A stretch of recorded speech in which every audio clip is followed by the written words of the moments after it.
Hey YouTube, I wanted to take a few minutes to tell you my thoughts about a complaint I'd received that I'd mentioned Jehovah's Witnesses in the same breath as other organisations being banned in Russia.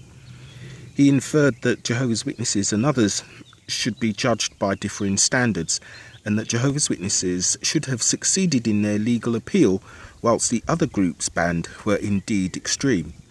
He seemed to believe that God's true organisation was being persecuted, and somehow Scientology and Mormons are not, because they are not God's people.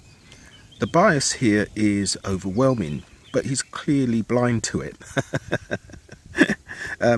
He implied Satan was persecuting the other groups in order to hide his real target, our beloved governing body. So I want to look at Scientology and Jehovah's Witnesses to see if, from a disinterested and dispassionate perspective, there are key, distinct and categorical differences in experience that a member has as part of these groups. Before I start, I would request that commenter watch videos created by ex-Mormons and ex-Scientologists to see if they have anything in common with the truth, including the fact that at least one of these groups also calls themselves the truth as well. On first contact with either Scientology or JWs, you'll be presented with the claim to special knowledge that no other else has in this world. Both organisations will impress you with love bombing and statements to the effect that you are joining an elite exclusive group with special insight in how to solve the world's problems, and how you, the new joiner, can save the world with your money and free labour. On first meeting either group, neither group will give full disclosure of all the theology you will be expected to accept as dogma. On day one, Jehovah's Witnesses will not tell you that the governing body must be obeyed or about failed prophecy, and Scientologists will not tell you about Xenu, Thetas, or the fact that you must obey their hierarchy as well. In fact, a newbie that brings any of these subjects up will have a deferred response, be distracted, or often lied to in a procedure known as giving acceptable truth or milk before meat. Both organisations will discourage independent thinking or research outside of the group by peddling books you are expected to buy, then study, then peddle in similar pyramid schemes. They each insist on the use of their own particular website and discourage mixing with people outside the group that may express disapproval of your new, in quotes, friends. One group refers to outsiders with the blatantly offensive term wogs, and the other is more subtle with worldly, but they both mean the same thing. Both terms are intended to create an in-group, out-group dynamic.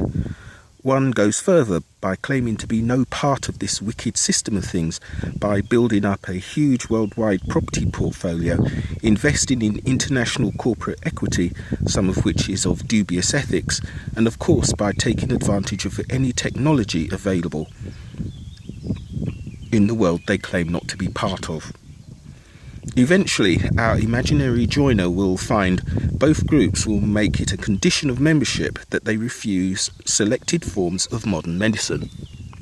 One group will insist you refuse blood, and the other, any medication that affects brain chemistry or cognitive therapy. These demands usually made after a process of follow our path study, which one group accomplishes by telling you the questions you're allowed to ask, after reading the pre-approved and provided answers, followed by group affirmation if you comply with the process. The other group creates study material and provides a florid certificate as affirmation if you can explain to your auditor/elder what you learned without straying from their material. Also, they both demand devotion to books you must buy and use to indoctrinate others with, under the pretext of saving the world. Both offer eternal life. One group requires you obey leaders and work slavishly for the possibility of surviving a divine global genocide, whilst the other demands you obey leaders and work slavishly for the possibility of a reincarnation deal with apparently no smiting, which seems a bit more jolly to me. Naturally, neither of them have any independent evidence for their life dispensing claims, but both demand you conform to get it.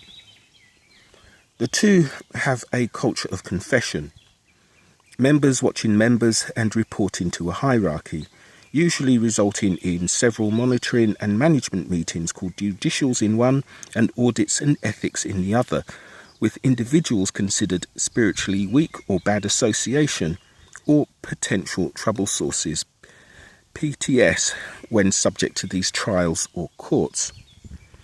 Another thing they have in common is neither group is too quick to call the authorities when something happens that shouldn't. Jehovah's Witnesses call it keeping Jehovah's name clean, and in that process will try to gag victims and witnesses, blame and intimidate victims, legally and socially defend perpetrators, and generally keep things nice and quiet for Jehovah. Scientologists do the same thing, but have a much less catchy name for it. The greatest good for the greatest number of dynamics is the most bulky, but ethics protection and responsibility to leaders are a little more slimline versions of the same directive. So our imaginary member will be directed and expected to look the other way when someone in good standing does something they shouldn't, but only one will leave the matter in Jehovah's hands. Both groups indoctrinate their children and teach kids to distrust the outsider. Both make their children work for free, but only one denies birthday parties. Also, have you noticed they both have their own exclusive language, so they can identify each other immediately and keep ordinary people at arm's length, which we all know is completely normal and socially not isolating. Finally, as our imagined member seeks to leave, he'll find himself with similar problems in either group. In one, he'll be labelled a suppressive person and an apostate in the other. But in either case, he will not be allowed to talk to friends, family any longer, on pain of them being declared disfellowshipped or disconnected too. They both end marriages and separate children from parents on the say of books, publications, and a chairman of the board or governing body, both out of America. Interestingly, they both claim it is a human right to disband families for their convenience, and that it is the leaver actually doing the shunning, not them.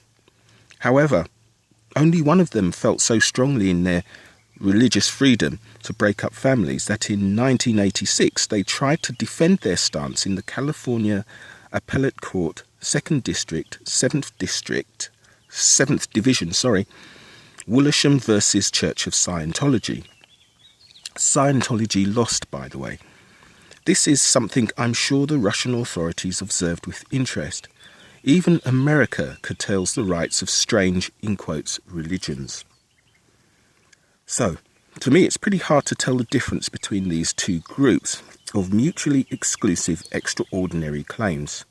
Clearly, they cannot both be right, and neither of them has any evidence to support anything they say or support any demand they make of their victims.